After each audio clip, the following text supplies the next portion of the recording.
네, 손하늘 기자와 지금까지 들어온 소식 다시 한번 얘기를 해보겠습니다. 가장 궁금한 게 윤석열 대통령과 한동훈 대표가 어떤 얘기를 했을까? 지금 보니까 독대는 아니었네요. 그렇습니다. 정진석 비서실장과 주진우 당 법률자문위원장이 배석을 한 걸로 전해지고 있습니다. 어떤 내용이 좀 전해지고 있습니까? 그게 일단 한동훈 대표가 의원총회에서 그 전한 내용들이 속속 전해지고 있는데 일단 그보다 앞서 좀 속보 다시 전해드리면 대통령실 고위 관계자가 MBC에 오늘 내로 국회 방문도 대국민 담화도 임기 단축 개헌 같은 입장 발표도 없을 것이다라고. 아무것도 안 한다 뭐 이런 거네요. 그렇습니다. 네. 그러니까 결국에는 한동훈 대표가 이런 것들을 제안하러 건의하러 간 건데 그것들이 전부 수용되지 않았다라고 보면 될 것 같습니다. 아니 근데 사실 오늘 독대가 윤석열 대통령이 한동훈 대표에게 먼저 제안을 해서 이루어진 거잖아요. 그렇습니다. 그럼 이 결론적으로 보면 본인의 입장을 설명하기 위해서 한동훈 대표와 독대를 하겠다고 했나 이런 생각이 들기도 합니다. 그렇습니다. 앞서서도 한 대표에게 앞서 이제 용산 대통령실에서 여러 중진 의원들과 만났을 때도 이 민주당의 폭거를 막기 위해서 경고성으로 국민들에게 알리기 위해서 계엄을 했던 것이다. 이렇게 설명을 했는데 그게 아니라는 구체적인 정황들은 지금 이미 차고 넘치는 상황이죠. 그러니까 이런 가운데 한 대표가 전한 말을 보면 체포 지시를 본인이 직접 하지 않았다라고 윤 대통령이 말했다. 라는 것을 좀 전했는데 직접 하지 않았다의 방점입니까? 아니면은 그런 일이 없었다라고 설명을 했을까요? 그 뉘앙스 자체까지 네. 이렇게 한 대표의 그러니까 전원이기 때문에 전원의 네, 전원인 거죠. 네, 네. 왜냐하면 의원총회가 안 끝났으니까. 그렇죠. 예. 네. 전원의 전원이기 때문에 이제 이 워딩만 가지고 알 수는 없지만 대통령이 체포 지시를 직접 하지는 않았다라고 밝혔다. 그러니까 앵커께서 말씀하신 대로 본인의 입장을 설명을 하려는 것인데 사실은 이마저도 홍장원 1차장이 윤석열 대통령과의 통화에서 싹 잡아들여 이번 기회에 싹 잡아들여 이렇게 얘기를 했다. 윤석열 대통령이 말했다라는 것을 전했고 그 증거로 이제 통화 기록까지도 공개를 한 상황이기 때문에 사실 설득력은 많이 떨어지게 된 상황입니다. 그래서 내가 체포 지시를 직접 하지 않았기 때문에 현재로서는 특별히 조치는 안 할 거라고 윤석열 대통령이 전했고 그리고 이제 한 대표는 특단의 조치 없이는 상황을 타개할 수 없다. 그리고 앞서 앵커께서 전해주신 것처럼 최순실 사안은 이제 측근들이 이렇게 이득을 본 것인데 이번 일은 본인을 위해서 군경을 해서 계엄을 했던 것이고 그리고 이게 국민들이 이런 일이 다시 발생하지 않으리라는 보장을 하지 못한다는 불안감에 휩싸이기 때문에 조속히 직무가 정지돼야 된다라는 입장을 거듭 전했고 그 입장을 뒤집을 네. 철회할 어떠한 근거도 찾지 못했다라고 의원들에게 전했습니다. 그러면서 이제 한 대표가 한 얘기가 의원총회에서 당론이 탄핵안 부결로 정해졌으면 내가 그걸 쉽게 뒤집지는 못할 것 같다. 다만 국민들께서는 그렇게 생각하시지 않을 것 같다. 탄핵안 부결이 당론이라고 생각하실 때 국민들이 어떻게 생각할지를 모르겠다라면서 이제 국민 눈높이에 따라서 당론이 그렇다고 한들 어떤 소신 투표를 좀 해달라 이렇게 호소를 한 걸로 읽힙니다. 아니 근데 권영세 의원도 앞서서 얘기를 했지만 당론이 반대로 정해졌기 때문에 절차가 필요하다라는 얘기를 했을 때 당론이 바뀔 수도 있다는 가능성을 열어둔 걸까요? 아니면은 이런 절차가 있으니까 당론을 뒤집는 거는 쉽지 않다라는 걸 오히려 설명을 하려고 했다 이렇게 봐야 될까요? 그러면? 그러니까 아까 앞서 9시쯤에 오전 9시쯤에 네. 한 대표가 이 같은 입장을 밝힌 직후에 굉장히 대다수, 그러니까 권영세 의원 정도를 제외한 대다수의 중진들, 4선, 5선 되는 중진들, 그다음에 주요 시도지사들이 일제히 한 대표는 독단적으로 그렇게 입장 밝히지 마라. 우리 당의 입장은 탄핵 불가다라고 이제 저항이 굉장히 심한 상태거든요. 그리고 사실 한동훈 대표 본인이라든지 한동훈 대표 측근들이 앞선 의총 중간에 앞선 여러 번의 의총이 있었잖아요. 네. 계엄 직후. 그 중간에 더 이상 좀 못 듣고 그냥 나온 적이 몇 번 있었습니다. 그러니까 대통령과 여당은 운명 공동체인데 어떻게 이 운명 공동체를 깨냐.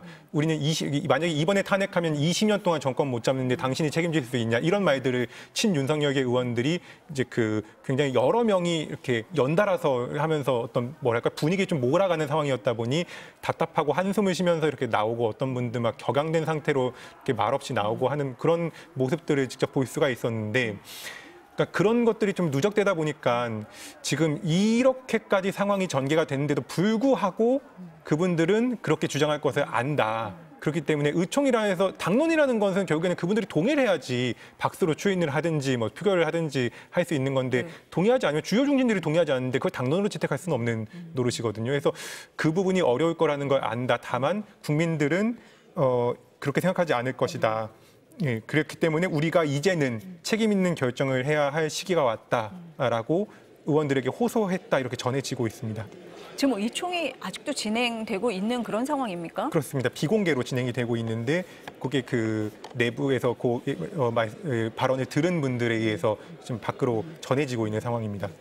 오전에 의원총회가 끝나고 나서 안철수 의원이 한동훈 대표와 중진 의원들 사이에 정보의 차이가 있는 것 같다라고 얘기를 했어요. 그래서 이제 한동훈 대표가 본인이 알고 있는 그런 위법한 근거들을 얘기했지만 중진들이 그걸 다 수용하지는 않는 그런 모양새로 안철수 의원은 본 것 같습니다. 그런데 그 의원총회 이후에 뭐 사령관들의 증언도 나왔고 또 홍장원 1차장의 지금 증언도 나왔고 뭐 통화 내역도 나온 그런 상황이거든요. 이런 게 좀 확인이 된 이후에는 국민의힘 의원들도 조금 달라질 수 있는 그런 여지가 더 커지지 않았을까요? 어떻습니까? 그렇습니다. 사실 이제 강경한 중진들 입장에서는 사실 그 대통령과 한동훈 대표가 앞서서 만났을 때 그때 중진들이 여러 명 이렇게 같이 동석했지 않습니까? 그때도 사실은 대통령이 그 민주당에 대한 경고성 계엄이었지 이게 실제로 뭐 이렇게 그 군정을 동원해서 뭐 어떤 뭐 유해 사태를 벌이게 이럴 의도가 아니었다라고 설명했다라는 대목을 동석한 중진들 위주로 좀 설명을 그러니까 그게 비공개 면담이었다 보니까 결국 누군가가 설명을 해야 되잖아요. 그렇죠. 중진들 위주로 그런 설명들이 나왔고 이제 한 대표 쪽에서는 그 3대 요구안을 요구했지만 다 사실상 거절당했다는 부분을 이렇게 많이 언급을 했었습니다. 그리고 이번에도 사실 보면 이게 누가 보냐에 따라서 이 대화 내용은 달라질 수 있거든요. 뭐 예컨대 그 중진들이 본다면 내가 체포하라 그런 지시를 하지 않았다라고 대통령이 얘기하는데 대통령을 믿지 않으면 우리가 집권 여당이 우리가 누구를 믿을 것이냐라고 사실은 이 부분에 포커스를 맞출 수도 있는 것이거든요. 이게 다만 좀 소극적 친한동훈계 또는 소장파 또는 좀 개파색이었다고 평가되는 분들, 특히 뭐 안철수, 뭐 조경태 앞서 말씀드렸지만 의원이라든지 좀 이렇게 친한동훈계 만찬에는 나가지만 친한계 입장에는 따르지 않는 의원들도 꽤 있거든요. 특히 뭐 비례대표 의원들이라든지 또는 정치를 좀 처음 하거나 아니면 좀 앞으로 많이 정치를 해야 되는 생각을 가지고 있는 그런 의원들은 특별하게 이렇게 좀 한동훈 대표에게 딱 이렇게 붙어서 줄을 서 있다라고는 평가가 되지 않으면서도 상황에 따라서 그 입장을 달리하는 경우가 많습니다. 언론에서 좀 편의상 친한동훈계라고 이렇게 이름을 붙이는 것뿐이지, 근데 그런 분들이 이제 탄핵 가결 쪽으로 좀 넘어올 여지는 있다라고 보여지고 있고 한동훈 대표도 그렇기 때문에 국민들이 이렇게 생각하시는데 우리가 결단해야 될 시점이 왔다. 당론이 설령 안 바뀌더라도 못 바꾸더라도 그렇게 판단해달라라고 호소를 한 것으로 보입니다. 그러니까 지금 자막에도 나오지만 한동훈 대표가 대통령에게 입장 요청을 했는데 조치를 안 하겠다라는 답을 들었다는 거잖아요. 그러니까 지금 이제는 책임 있는 결정을 해야 할 시기다라고 얘기를 했습니다. 이 얘기는 오늘 아침에 직무 정지가 필요하다라고 했던 그 발언을 그대로 유지한다 이렇게 볼 수밖에 없겠어요. 그렇습니다. 앞서서 저희 취재 기자가 한동훈 대표가 이제 3층으로 올라갈 때 그 직무정지 입장은 유효하냐고 물었고 한동훈 대표는 고개를 끄덕였거든요. 그리고 이제 의원들에게 전한 말도 직무정지의 판단의 뒤집을 어떠한 근거도 찾지 못했다고 했기 때문에 결국에는 그 입장을 유지를 하고 있고 이 상황에서 대통령실이라도 사실 전향적으로 나오면 여론이 움직일 수도 있는데 대통령실에서는 오늘 내로 국회 방문, 대국민 담화, 사과, 임기 단축 개헌 제한 이런 것들을 다 없다고 밝히고 있기 때문에 설령 이걸 내일 한다고 한들 사실 탄핵안 표결하기 불과 몇 시간 전에 급하게 그렇죠. 발표하는 것이기 때문에 예컨대 여론이나 아니면 국회의원들의 개별적 판단이 이미 정해진 상황에서 내일 몇 시간 전에 어떤 행동을 한다고 좀 어떤 판단을 뒤집기는 쉽지 않겠다. 그 시간적 여유가 없겠다라고 보여지는 상황입니다. 아니 지금 이제 뭐 한동훈 대표와 윤석열 대통령이 만난 뒤에 나오는 얘기를 이렇게 종합을 해보면 지난번에 이제 여당 중진들과 만났을 때 손 기자가 얘기를 한 것처럼 민주당의 폭거의 심각성을 알리기 위해서 비상계엄을 했다라고 얘기를 한 거잖아요. 경고성이었다.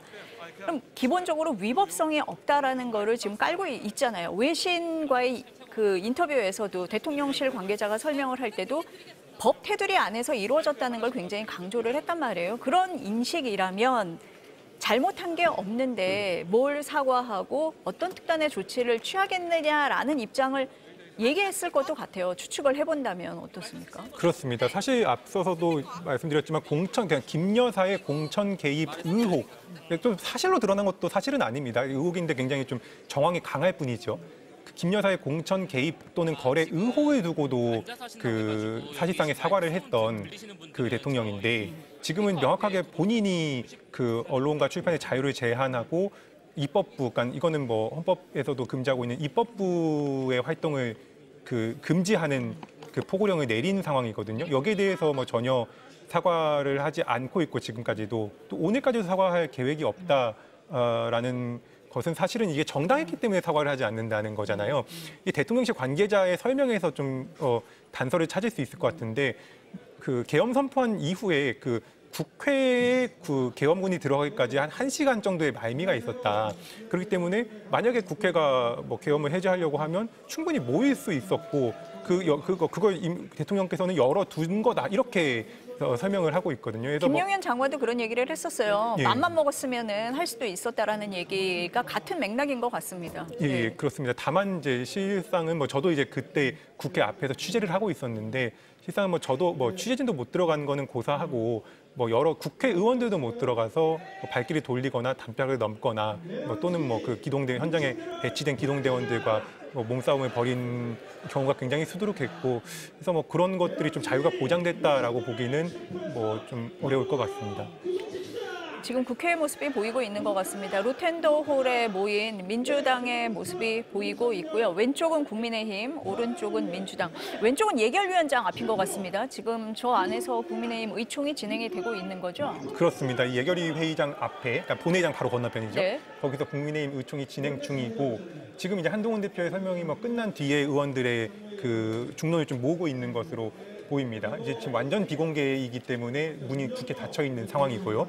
그리고 요 맞은편, 그러니까 본회의장 쪽 문에서는 같은 공간입니다. 지금 네. 화면은 분할이 아까 돼 있었지만 네. 같은 공간에서 민주당 의원들이 또 모여서 그 마치 뭐 연좌 농성을 하듯이 이렇게 뭐 국회를 지키겠다 하면서 자유 발언을 이어가고 있는 모습도 또 한편에서 보이고 있습니다. 이 자리에 지금 뭐 이준석 의원도 아까 화면에서 잠깐 보였는데 이준석 의원도 참여를 하고 있는데 이준석 의원은 기자들에게 뭐 이거는 지금 뭐 당 가리 문제가 아니다. 뭐 그렇게 얘기를 하면서 뭐 다른 당 행사여도 뭐 이렇게 좀 같이 이렇게 좀 뜻을 보여야 되면 동참하고 뭐 동참할 계획이다. 뭐 이렇게 설명을 하고 있습니다. 네. 이준석 의원은 하루라도 빨리 그 탄핵 소추안을 표결해야 된다라는 입장을 밝히기도 했어요. 아까 뭐 야 5당이 맞는다고 하셨습니까? 뭐 거기서 뭐 이런 얘기가 좀 논의가 될까요? 어떻습니까? 예, 아직 뭐 그 정확한 시간은 뭐 이렇게 일정이 알려지지는 않고 있는데 일단은 아까 이제 우원식 국회의장이 그 기자회견을 한 뒤에 박태석 공보수석이 그 설명을 했지 않습니까? 기자들에게. 네, 저희가 그 내용을 듣지는 못했습니다. 네, 네네, 어떤 내용이 있었어요? 그때 이제 그 박태석 공보수석이 설명을 하기로는 현재로서는 그 표결 시각이 유동적이다. 그리고 본회의 일정 변경이 현재까지 의장실에 접수가 된 것은 없다. 그리고 지금 우리 의장실에서도 계속 그 양당 원내대표, 각 당 원내대표나 원내대표실 통해서 계속 그 상황을 좀 이렇게 파악을 하거든요, 긴밀하게. 근데 보면 그 일단 양당 그 긴급 의총 결과를 좀 지켜봐야 될 것 같고 대통령과 여당 대표의 독대가 국민의힘에 어떤 영향을 줄지도 좀 시간을 좀 말미를 줘야 되는 상황이다. 여당 내부에서 상황이 좀 급변하고 있다 보니까. 그리고 이제 뭐 민주당도 역시 이제 내일 7시로 본회의 시간을 요청했는데 정확하게 그러면 몇 시로 좀 땡겨달라는 것인지 뭐 이런 것들도 좀 들어봐야 된다. 그래서 그런 것들을 좀 아직 종합해야 되는데 현재까지는 뭐랄까요, 그러니까 그런 종합하는 작업이 수렴 작업이 완료되지 않았다라고 설명을 했습니다. 아직 그 정확하게 접수 요청을 받은 것은 없다고 확인은 했습니다. 그러니까 표결 시점을 두고도 조국혁신당이나 일부 야당에서는 오늘이라도 해야 된다라는 얘기를 했었는데 민주당에서는 사실 이게 통과가 되는 게 목표이기 때문에 어떻게 해서든 여당의 협조를 받아야 되는 상황이고 특히 한동훈 대표 또 친한계가 어떻게 움직일지 굉장히 예의주시하고 있는 그런 상황이잖아요. 그렇습니다. 그러니까 지금의 의총 결과라든지 또 친한계가 어떻게 움직일지를 봐가면서 본회의 일정을 잡겠다. 뭐 그렇게 이해를 해야 될까요? 그렇습니다. 지금 야권이 192석이기 때문에 그 탄핵을 그러니까 만약에 대통령 탄핵이 가결된다면 탄핵안 가결은 야당의 힘으로 한 것이지만 그 결정은 결국에는 친한동훈계 또는 국민의힘의 힘으로 한 것이 되는 거거든요. 8석을 보태주느냐 안 보태주느냐가 차이가 있기 때문에 그렇죠. 결국에는 그러니까 한동훈 대표의 의중을 많이 반영을 해서 의사일정 같은 것들을 좀 잡을 수밖에 없는 상황입니다. 그래야지 이제 한동훈 대표의 어떤 의중 또는 뭐 지금 아무튼 한동훈 대표가 당초 위헌적 계엄이라고 했다가 탄핵은 안 된다고 했다가 다시 직무정지가 필요하다. 그리고 윤 대통령 만나고 난 이후에 입장 변화가 없다라고 밝힌 상황이기 때문에 뭐 이제 사실 당내에서는 뭐 또는 뭐 개혁신당 이준석 대표도 자꾸 말 바꾸지 마라. 뭐 이런 식이면 못 믿는다. 이렇게 하고 있다 보니까요. 한 대표에게 좀 어느 정도 시간, 그러니까 특히 이제 당 의원들을 좀 설득할 시간을 좀 주고 확실하게 8표를 모을 수 있는가를 물밑에서 좀 파악을 한 다음에 적절한 시간을 좀 고를 것으로 추정이 되고 있습니다. 앞서서 얘기했지만 뭐 이재명 대표가 한동훈 대표에게 만나자고 제안을 한 것도 다 그런 맥락으로 이해를 해야 되겠죠? 그렇습니다. 아직 뭐 이재명 대표가 한동훈 대표를 만났다는 소식은 들려오지 않고 있고 사실 시간적으로도 여유는 없었는데요. 그렇죠. 예, 일단은 의총이 끝난 다음에 이재명 당대표 간의 좀 만남이 이루어질 것으로 보이고 여기서 이제 당수대 당수끼리 좀 담판을 해서 뭐 언제 어떻게 표결을 할 테니 들어오셔라. 예, 일단은 들어오지 않으면 사실은 탄핵안은 가결이 안 되는 거거든요. 근데 당 내에서는 사실 김건희 여사 특검을 그냥 내주고 본회의장에 안 들어가는 대신에 김건희 여사 특검법 그냥 가결시켜주고 탄핵만을 막자 이런 목소리도 나왔습니다. 몇몇 의원들은. 그러니까 원래 당초 내일 7시 본회의에서 윤석열 대통령 탄핵소추안과 김건희 여사 특검법을 같이 올리자고 민주당에서는 얘기를 한 거잖아요. 그게 그렇습니다. 국민의힘 의원들을 다 본회의장으로 들어오게 하려는 어떤 전략 중에 하나였는데 네. 국민의힘은 그럼 김건희 여사 특검법은 내주고 대신에 이 탄핵안은 표결 안 한다. 뭐 이런 거라는 뜻입니까? 지금? 그렇습니다. 친윤석열계 의원들 사이에서도 이제 여러 이제 의견들이 나오는데, 그러니까 특검법을 내주더라도 탄핵은 안 된다. 그러니까 그만큼 뭐 만약에 뭐 들어왔다 나갔다 할 수가 없는 상황이라면 그냥 아예 불참을 해버리자라는 얘기가 나올 정도로 사실 탄핵이 굉장히 민감한 주제이고 단어인 것은 맞는 것으로 읽힙니다. 아니 국민의힘에서는 민주당이 주장하는 김건희 여사 특검법은 탄핵으로 가기 위한 특검 법안이다 이렇게 주장을 했었잖아요. 그렇습니다. 네. 근데 다만 이제 지금 뭐 약간 김건희 여사 의혹은 특검에서 이렇게 아무리 뭐 안 좋은 결과가 나와 봐야 뭐 김건희 여사가 뭐 만약에 가정을 했을 때 주가 조작에 관여했다, 명태균 씨 공천 개입에 관여했다. 이 정도가 가장 최악의 사실 결론이잖아요. 김건희 여사 또는 윤석열 대통령이 뭐 알았거나 관여했거나.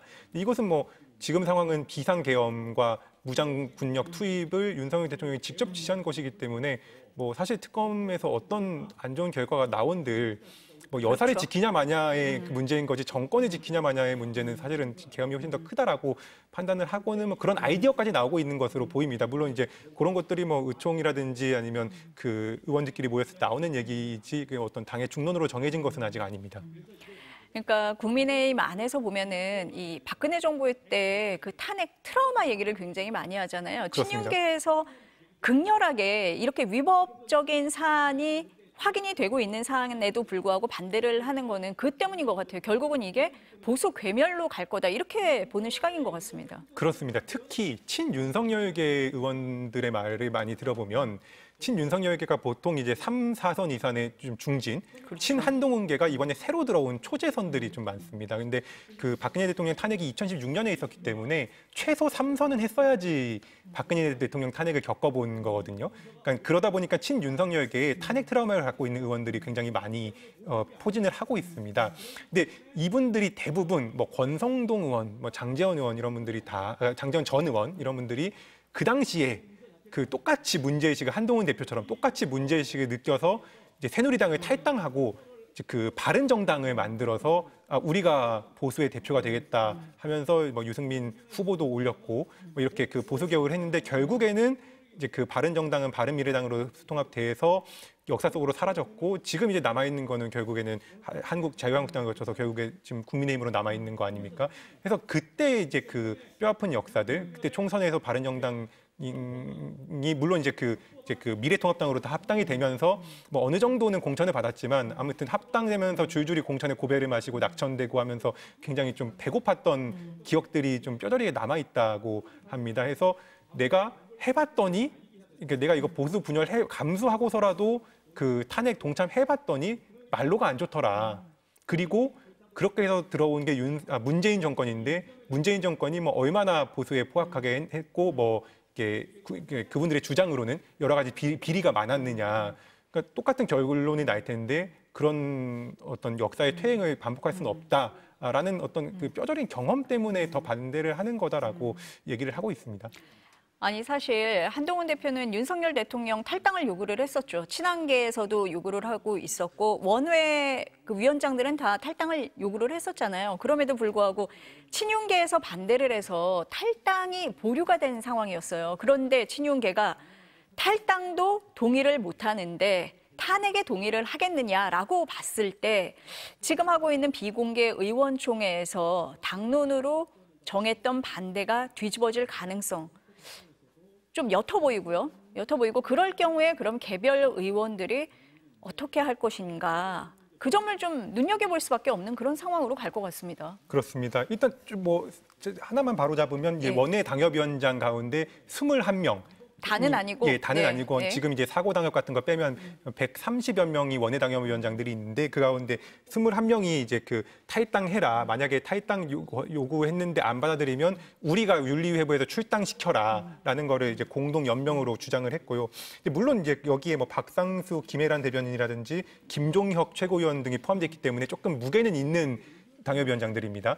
근데 그때도 이제 나왔던 게 탈당은 탄핵이고 탄핵은 보수괴멸이다. 계속 이 논리인 거거든요. 그래서 사실은 탈당이라는 게 어떤 서류상의 그러니까 어떤 뭐랄까요 국민을 향해서 또는 의회를 향해서 총부리를 겨눴던 것의 책임을 그냥 그 당원 뭐 탈당 서류 하나 내는 것 정도로라도 이렇게 좀 이렇게 무마해 보자라는 것조차도 동의를 못 해주는 상황에서 사실 뭐 탄핵이라든지 임기 단축 뭐 하야 같은 것에 그분들이 동의를 할 리는 좀 만무한 상황이다라고 봐도 될 것 같습니다. 네.